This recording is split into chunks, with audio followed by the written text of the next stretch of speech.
6 న్యూస్కి స్వాగతం. నేను సుమలత. ఆటో డ్రైవర్లకు ప్రభుత్వం ఇచ్చిన హామీలు అమలు చేయాలి. రాష్ట్ర అధ్యక్షులు కంచర్ల జమలయ్య.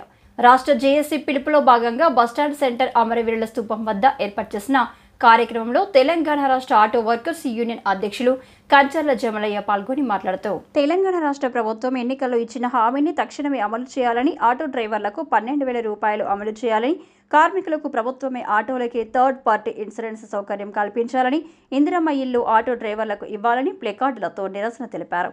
తక్షణమే ఆటో డ్రైవర్లకి ఇస్తానన్న సంవత్సరానికి 12,000 ఇవ్వాలని, లేని ఎడల భవిష్యత్తులో జరగబోయే ఉద్యమాలకు రాష్ట్ర ప్రభుత్వమే బాధ్యత వహించాలని వారు హెచ్చరించారు.